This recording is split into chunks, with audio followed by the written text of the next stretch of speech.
आज की कहानी है एक ऐसी हवेली की जिसके पास जाने से भी लोग डरते हैं। लोग कहते हैं उस हवेली में आज भी एक आत्मा भटकती है। लेकिन एक रात चार दोस्तों ने उस हवेली के अंदर जाने की गलती कर दी और उसके बाद जो हुआ वो किसी ने कभी नहीं सोचा था। एक छोटे से गांव में एक पुरानी हवेली थी। लोग उसे काली हवेली कहते थे। दिन में भी वह हवेली डरावनी लगती थी और रात में तो वहां कोई जाने की हिम्मत भी नहीं करता था। गांव के लोग कहते थे कि कई साल पहले उस हवेली में एक अमीर परिवार रहता था। लेकिन एक रात अचानक पूरा परिवार गायब हो गया और उसके बाद से वहां अजीब अजीब आवाजें आने लगीं। एक दिन शहर से चार दोस्त गांव घूमने आए। राहुल, अर्जुन, यश और समीर। रात को घूमते घूमते उनकी नज़र उस पुरानी हवेली पर पड़ी। राहुल बोला, यार ये हवेली तो बहुत डरावनी लग रही है। पिंटू हंसते हुए बोला, डरपोक मत बन, चल अंदर चलते हैं।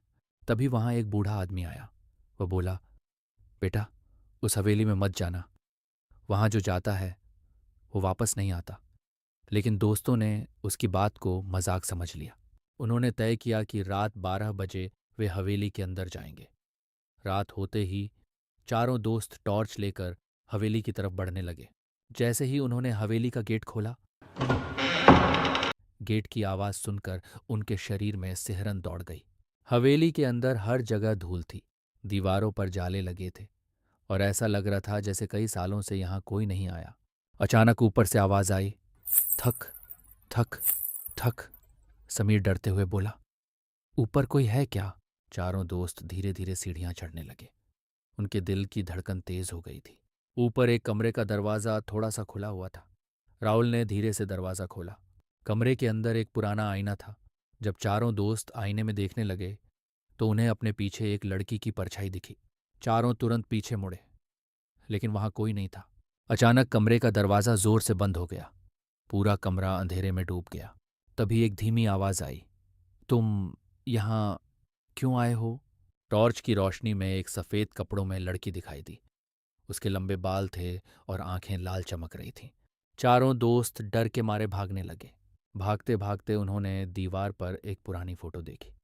उस फोटो में वही लड़की थी। तभी लड़की की आत्मा उनके सामने आ गई, लेकिन इस बार उसका चेहरा उदास था। वह बोली, मैं इस हवेली में कैद हूं। उसने बताया कि कई साल पहले कुछ लोगों ने उसके परिवार के साथ धोखा किया था। उसकी आत्मा तब से इस हवेली में भटक रही थी। लड़की बोली, अगर तुम मेरी मदद करोगे तो मैं तुम्हें जाने दूंगी। उसने बताया कि हवेली के पीछे एक पुराने पेड़ के नीचे एक बक्सा दबा है। चारों दोस्त बाहर गए और जमीन खोदने लगे। कुछ देर बाद उन्हें एक पुराना बक्सा मिला।